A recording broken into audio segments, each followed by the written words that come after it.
¿Qué tal, cinéfilos? Bienvenidos a un programa más. Hablemos de entretenimiento, aquella actividad rica en diversidad de géneros que a lo largo de las décadas nos ha cautivado con su gran variedad. Existen diversos géneros de los cuales podríamos hablar, sin embargo hay uno que se diferencia del resto: la comedia. Esta categoría ha tenido bastantes representantes valiosos. Y por llamarles así, me refiero a aquellas personalidades que no solo han buscado entretener de un modo sano, sino que también han transmitido un mensaje positivo a la humanidad. Todo ello a través de la actuación y sobre todo la creatividad. Por ello es que merecen un gran aplauso. De todos ellos te hablaré de uno en particular. A gusto personal, fue y sigue siendo el mejor de todos, el más representativo y carismático, también el más criticado por su vida personal y el más referido en la industria del teatro y el cine. Todo ello gracias a su esencia tragicómica. Hoy regresaré en el tiempo y a modo de homenaje, este programa se vestirá de gala con los colores de inicios del siglo XX. Quédate conmigo, que hoy te hablaré de la leyenda Charles Chaplin. Iniciamos. Of your book.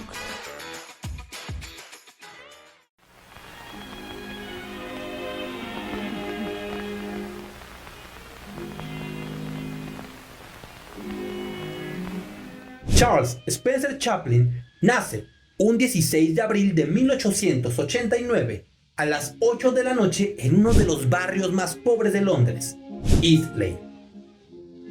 Hijo de los artistas Hannah y Sir Charles Chaplin, una pareja judía que se dio a conocer a través del teatro, pues se presentaban en los Music Hall londinenses, que era un gran espectáculo cargado de comedia, música y actuación. De ambos, la más solicitada era la madre, mejor conocida como Lily Harley. Toda esta trayectoria no ayudó en nada, pues ellos no podían salir del mundo triste y desesperante en el que se encontraban, ya que su economía estaba por los suelos. En 1891, el padre alcohólico los abandona, empeorando con esto la situación monetaria de la familia. Es aquí cuando Hannah, a través del teatro, el canto y la actuación, decide hacerse cargo de él y de su hermano mayor, Sidney. Esto terminó deteriorando su estabilidad emocional y su estado anímico. Debido a esto, el pequeño Chaplin tuvo que asistir a una escuela humilde y fue objeto de las burlas de sus compañeros, no solo por no tener dinero, sino también por su baja estatura y por trabajar como mandadero o vendedor ambulante.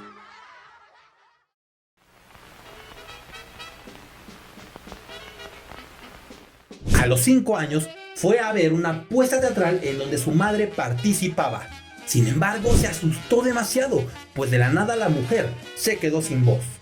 Ansioso y bastante preocupado, el director de la puesta no tuvo más remedio que llamar al pequeño para que éste saliese a escena e hiciera lo que pudiese para entretener al público. Para sorpresa de todos, este interpretó bastante bien una de las canciones que ya conocía de su madre. El público le ovacionó de pie. Sin embargo, ante la felicidad y el gusto que esto le provocó, había un aviso inminente: el cuadro de la enfermedad silenciosa que su madre padecía, los trastornos mentales, los cuales se agravaron por la falta de dinero. Lamentablemente, la salud de Hannah empeoró bastante, a tal punto que daba muestras de extravío. Con esto, la familia tuvo que irse a vivir a un asilo, y posteriormente, en 1894, la recluyeron en un manicomio, a lo cual el pequeño Charles se quedó solo, pues el hermano se enlistó en la marina. Con todo lo mal que le estaba pasando, logró conseguir un empleo no tan remunerado en un pequeño teatro, y ya por 1895 decidió unirse a un grupo de muchachos, los cuales disfrutaban de hacer giras en varios pueblos de Londres. Estos eran conocidos como los 8 muchachos de Lancashire.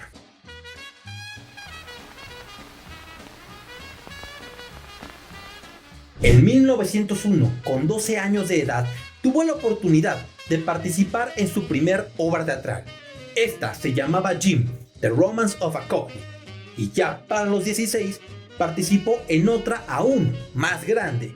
Esta se titulaba The Painful Predicament, una novela de Sherlock Holmes. Gracias a todo esto y a su gusto por el teatro, decidió unirse al Casey Court Circus, donde conocería a otra leyenda, Stan Laurel, de quien ya hablaremos en otro video. Aquí aprendería las enseñanzas básicas del teatro, y 6 años después se uniría a la compañía de mimos de Fred Karr. El dueño pensaba que Chaplin quizá no daría la talla, ya que era bastante tímido y sobre todo bajo de estatura. Carno se caracterizaba por ser bastante estricto con su personal, pues bien, era un sujeto que se tomaba muy en serio el humor. Sin embargo, el pequeño Charles aprendió bastante sobre la comedia física, y no solo eso, mejoró sus habilidades de improvisación y su destreza, ensayando varias horas al día para que cada escena y movimiento le quedasen perfectos. Con todo esto pasó de ser un simple extra al protagonista de la comedia de casa. Y no solo eso, tras el éxito de la compañía, Carno decidió que era tiempo de probar suerte en Estados Unidos. Era la primera vez que Charles Chaplin se subía a un barco y mientras a lo lejos miraba el horizonte con una antigua ciudad de Nueva York, gritó a los 4 vientos: Estados Unidos, he venido a conquistarte. Al pisar tierra americana, el éxito estaba sellado. Pues bien, después de 2 años de intensas presentaciones en varias partes del país, Carno se convirtió en una empresa reconocida. A esto se le atribuye que los norteamericanos no estaban acostumbrados a otro tipo de comedia. En este punto, un joven Chaplin conoce a Max Sennett, un cómico canadiense el cual se caracterizaba por realizar filmes con bañistas y policías, y la fórmula para su humor eran las peleas de tartas de crema y sobre todo las gesticulaciones exageradas. Este no solo le invitaría a él, sino también a su hermano Sidney a formar parte de la compañía Keystone Studios, y tras varios meses de tomar esta decisión, decide aceptar por un sueldo semanal de $150. Aquí es donde Chaplin comienza a adoptar su forma tradicional de comedia. En esta casa productora, Charles comenzaría a grabar cortometrajes de hasta 16 minutos, y no solo eso, empezaría a ser conocido únicamente como Charlotte. Este también sería llevado como el titular de los cortometrajes que él protagonizaba: Charlotte Policía, Charlotte Ladrón Elegante o Charlotte Periodista. Este último sería su primer rodaje no oficial, también titulado Making a Living o Ganándose el Pan. Lamentablemente las grabaciones de este cortometraje fueron bastante hostiles, pues Chaplin no se encontraba de acuerdo con las decisiones del director y este, en cambio, borraría la mayor parte de sus escenas.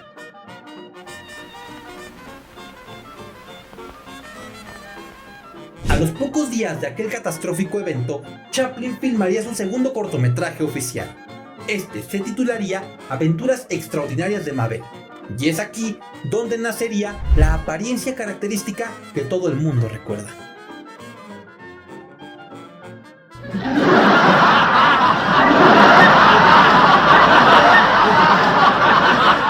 Ese día, en el vestidor, Chaplin no sabía qué ponerse.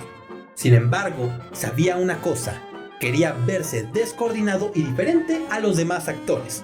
Y es aquí cuando encuentra unos pantalones largos y bombachos, una chaqueta ajustada, un sombrero muy característico de hongo y sobre todo zapatos enormes.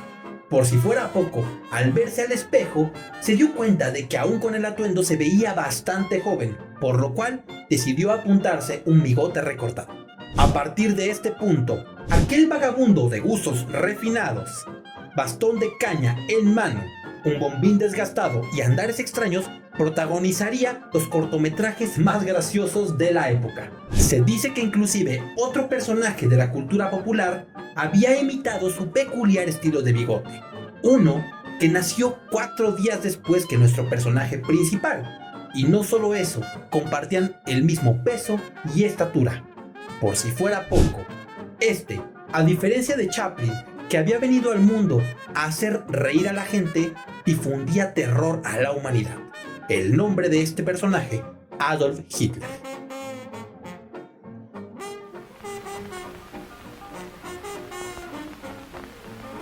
Mientras Sennett se encontraba maravillado con su actor de casa, Chaplin comenzaba a sentirse reprimido. Pues bien, ya no iba ad hoc a las ideas del director.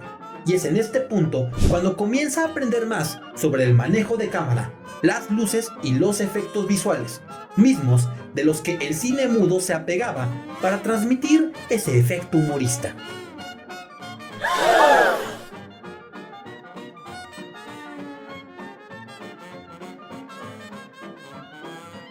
En 1914, ya con 25 años, otra empresa llamada Essanay Studios decide reclutar al buen Charlot por una jugosa cantidad que este obviamente no declinaría. Sin embargo, había una condición. Chaplin le pedía al estudio crear su propio equipo de producción dentro de la comedia de casa. El estudio, sin pensarlo, aceptó. A partir de este punto, podemos notar un gran cambio en los cortometrajes que el vagabundo Charlot protagonizó. Estos tenían otro ritmo diferente, algo completamente distinto. En aquella época, el público estaba acostumbrado a la comedia consecutiva. Sin embargo, Chaplin decidió cambiar la fórmula. Ahora quería darle al espectador un respiro. Por si fuera poco, los cortometrajes ya duraban 2 rollos, y como cereza del pastel también se sumaban las tramas, con romanticismo y melancolía. Por si fuera poco, escasas cosas se dejaban a la improvisación. Esto ya que se tenía un guión estructurado por parte del mismo Chaplin, quien ya protagonizaba todas sus escenas. Con el ascenso de su carrera, inauguró su primer cortometraje oficial como productor.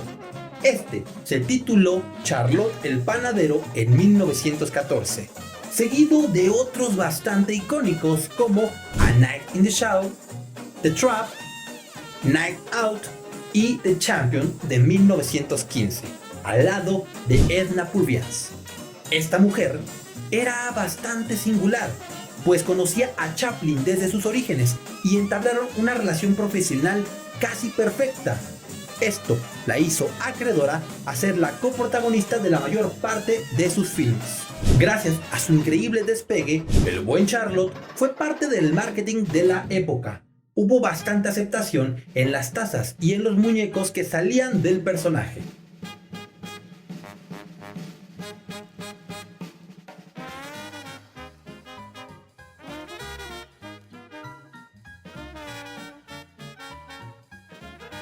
En 1915, Chaplin decide rescindir su contrato con Essanay Studios para aventurarse ahora con Mutual Films, otra casa productora que le aumentaría aún más el sueldo. Pues bien, no se le negaba a nadie una prima de $150,000 en aquel entonces y pago de $10,000 semanales. Esto lo convirtió en el actor mejor pagado en Hollywood. Realizó cerca de 12 cortometrajes en un lapso de 2 años, algunos bastante reconocidos como The Floor Walker,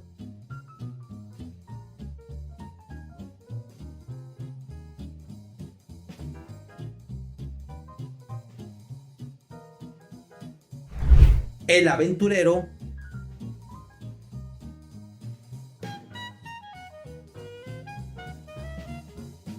Charlot Prestamista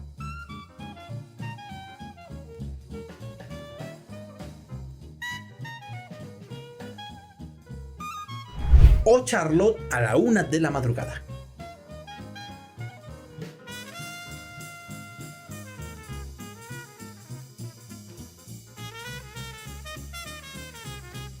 En 1918 también filmaría A Dog's Life y Shoulder Arms, mediometrajes en los cuales ya comenzaba a compartir pantalla con su hermano Sid. Y no solo eso, el drama comenzaba a hacerse presente.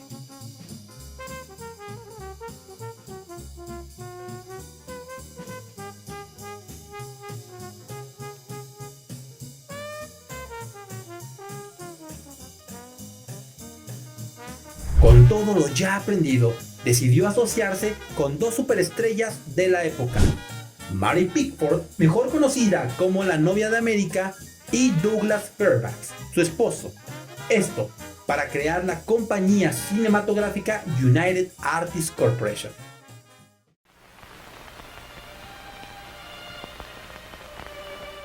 Para ese entonces, Chaplin ya se encontraba en la cima de su carrera y decidió apostar por los largometrajes. Es así como en 1921 se estrena El Chico, su ópera prima. Esta gran película transmitía al espectador de la mano de Jackie Coogan un mensaje basado en una tragicomedia que hablaba sobre un vagabundo que se hace cargo de un pequeño niño. El mensaje, el abandono, el amor y la educación. Luego de este gran éxito vendría otro gran filme, La Quimera de Oro, de 1925. La trama nos narra cómo un vagabundo viaja a Alaska en busca de fortuna. Sin embargo, mientras camina por el bosque, es sorprendido por una enorme tormenta de nieve. Este acude a refugiarse en una cabaña, al igual que Big Jim, otra persona que se encontraba con el mismo propósito. Sin embargo, el lugar en el que se adentran es la propiedad de Black Larsen, un bandido que se escondía de la policía. Para 1928, el mimo legendario nos vuelve a sorprender, esta vez con The Circus, y para 1931 nace la aclamada Luces de la Ciudad. En estas últimas películas ya no vemos a Edna Purviance en el rol coprotagónico. También, como dato curioso, se dice que Virginia Cherrill tuvo que grabar en esta última película 342 tomas de la misma escena. Así de perfeccionista era.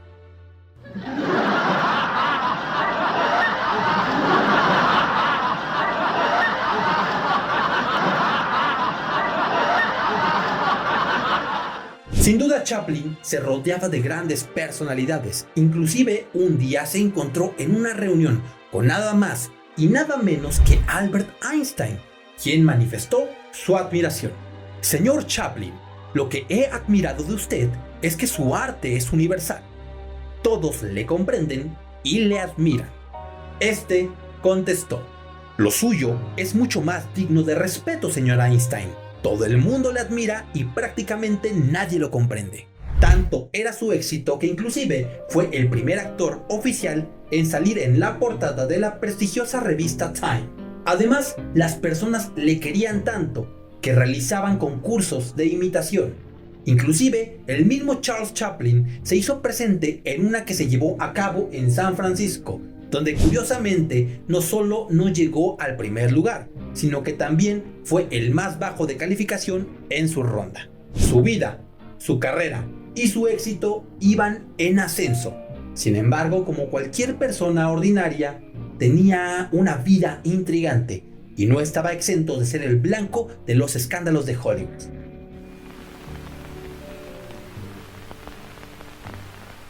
Chaplin se encontraba en el mejor momento de su carrera, recibía elogios, la crítica era positiva y por si fuera poco el público lo amaba. Sin embargo, en su vida personal era alguien completamente diferente.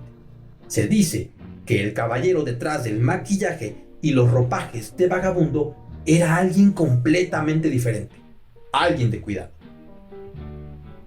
Chaplin también era conocido en Hollywood por ser bastante pícaro, pues bien, se decía que contaba con más de 2000 amantes. A esto se le suman las declaraciones de sus primeras 3 ex esposas, quienes por cierto eran mucho menores que él: Mildred Harris, Lita Grey y Paulette Goddard. Las mujeres decían que Chaplin se desentendía de ellas, las trataba mal y por si fuera poco, ejercía una especie de abuso mental en su contra. Independiente a su vida personal, las 3 mujeres coincidían en una cosa: Charles Chaplin era egocéntrico, excéntrico y despreocupado por la vida familiar. Sin embargo, todo esto se traduce a palabras de la mismísima Lita Grey, quien en una entrevista dijo: y los genios en comparación con otras personas piensan cosas raras.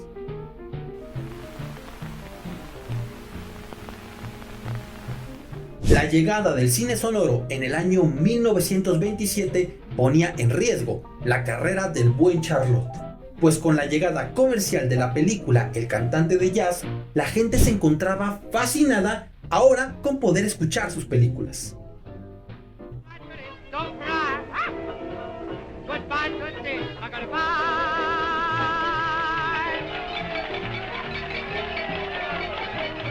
Chaplin pensaba que todo esto era únicamente una moda pasajera y por lo tanto decidió apostar todavía al cine mudo, aplicando este concepto a luces de la ciudad. Sin embargo, estaba equivocado. Este llegó para quedarse. Pasaron los años y tras otra idea creativa bastante ambiciosa, llegaría en 1936 la película que sería considerada como el declive de su carrera. Me refiero a Tiempos Modernos. Esta cinta, que en la actualidad es bastante valorada por el mensaje que transmite, en ese momento no era bien vista. Pues bien, funciona como una sátira al capitalismo. Por si fuera poco, se dice que era fiel al Partido Comunista, y esto hizo que las autoridades estadounidenses y europeas pusieran sus ojos en él. Para traducirles un poco el contexto de esta historia, la película nos narra cómo el maquinismo y el capitalismo le quitan poco a poco la humanidad y la esencia a la sociedad. ¿Ustedes qué opinan? 2 años después, ya cuando los reflectores apuntaban de una forma agresiva al buen Charlot, este decide apostar por otra sátira, un poco más elevada de tono. Y es así como en 1940 nace El Gran Dictador. Esta película enfatiza una dura pero correcta crítica a los jerarcas nazis. Y como era de esperarse, la Comisión de Actividades Antiamericanas no ve con buenos ojos esta película, pues bien, creen que lleva un mensaje dirigido al comunismo. En esta película es que por primera vez escuchamos la voz de Chaplin al final de la película transmitiendo un mensaje contundente y de valor. El mundo es de todos los hombres y no solo de unos cuantos que tienen el poder. En este filme es cuando comenzamos a despedirnos del simpático mimo silencioso para dar inicio a una nueva faceta en la carrera de Chaplin. Fight to free the world, to do away with national barriers, to do away with greed, with hate and intolerance. Let us fight for a world of reason, a world where science and progress will lead to all men's happiness. Soldiers, in the name of democracy, let us all unite!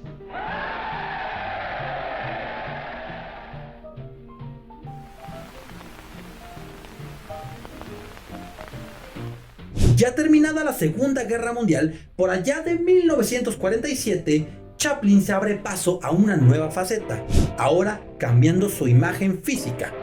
Ya aquí nos despedimos del mimo silencioso que nos cautivó por años, y esto se refleja en el marketing y la publicidad de su nueva película, Monsieur Becdux.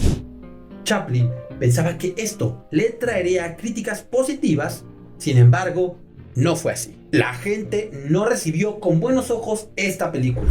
Pues bien, se le atribuye a los problemas que traía en hombros ya con sus 3 ex esposas. Y como cereza del pastel, lo que terminaría de manchar su nombre fue que en 1943 la actriz estadounidense Joan Barry le ganó una demanda de paternidad. Para poner otra vez en contexto las películas de Chaplin, esta funcionaba como una sátira y hablaba sobre un hombre que enamoraba chicas hermosas y posteriormente las asesinaba. Con esto, Estados Unidos terminó de tacharlo de radicalista. Ante los embates de su carrera, las demandas y los problemas con sus 3 ex esposas, decidió casarse una 4ª vez, esta vez con alguien mucho más joven que él, Ona O'Neill. Ella era la hija del dramaturgo Eugene O'Neill y la expareja del autor D.J. Salinger, el que creó El Guardián entre el Centeno, uno de los libros más populares y vendidos en la historia, también transformado como el fetiche de muchos asesinos seriales. Se dice que Salinger jamás le perdonó por que lo abandonara por una persona más grande que ella, y por si fuera poco, jamás la olvidó. Ona, a diferencia de las exparejas, pensaba todo lo contrario de Chaplin, inclusive lo quería bastante.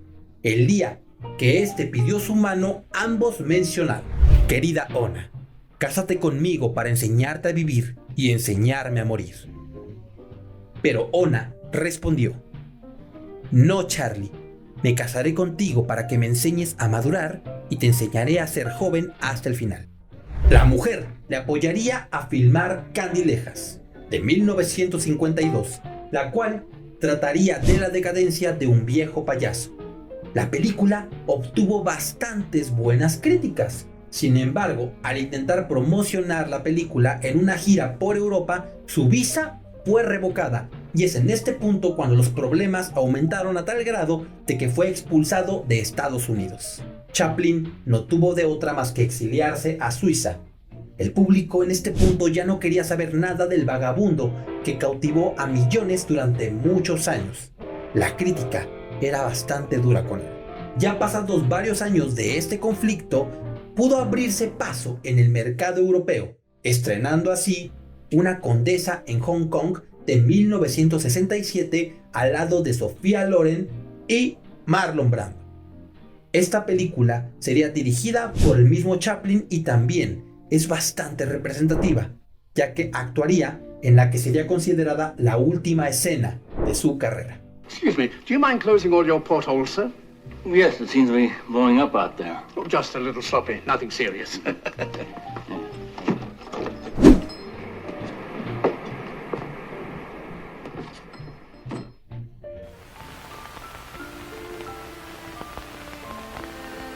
Si llegaste hasta este punto del video, temo decirte que Chaplin pasó lo inevitable, de lo que cualquier persona no está exenta. Envejeció, y por si fuera poco, tenía problemas graves de salud, pues en ese entonces un accidente cerebrovascular comenzaba a imposibilitar. Por tal motivo y su trayectoria, después de bastantes años, en 1970 se hizo acreedor a la estrella del Paseo de la Fama de Hollywood. Y no solo eso, aquí es cuando la crítica decide premiarlo con un merecido reconocimiento.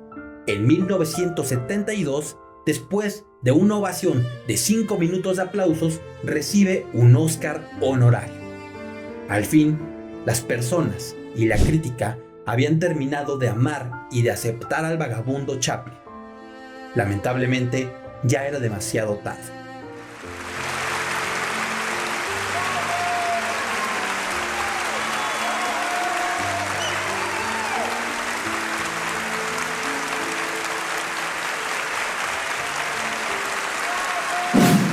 Words seem so futile, so feeble. I can only say that thank you for the honor of inviting me here. And oh, you're wonderful, sweet people. Thank you.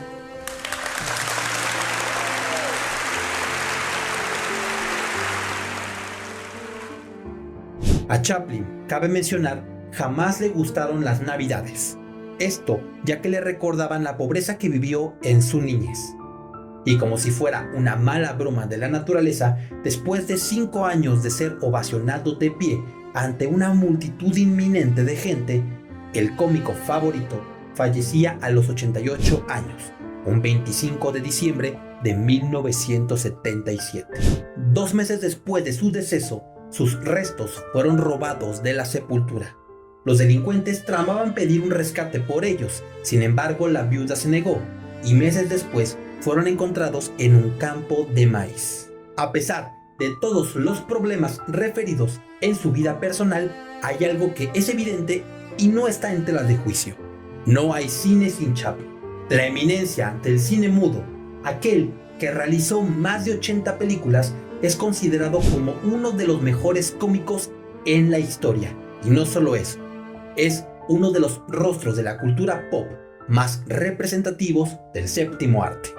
A través de la apariencia de su legendario personaje, Chaplin buscaba transmitir un mensaje al mundo. La ciencia y el progreso conducían a la felicidad. No solo eso, también nos enseñó que no se necesita decir una sola palabra para transmitir al mundo sentimientos agridulces como llanto y risa. Grandes personalidades en el mundo de la comedia no solo le han aplaudido, sino que también le han seguido y copiado su singular estilo de comedia. Esto para poder transmitir su mensaje a la humanidad. con una mirada social, crítica y poética a través del cine, el teatro y la televisión. Garantizándote que no te vas a decepcionar, yo te invito a ver todos los corto, medio y largometrajes que esta eminencia del cine mudo dejó como legado. A pesar de su infancia triste y los embates que vivió a lo largo de su vida, Chaplin nos enseñó una cosa: la risa es ese elemento fundamental que nos ayuda a mantenernos plenos. Y entregado a su público, es como la leyenda del cine mudo vivió y murió. Hay un concepto que jamás podemos olvidar, y con esto termino el video. El día que no sonrías será un día perdido. Si te gustó el contenido, te invito a que nos regales un like, te suscribas y compartas con todos tus amigos.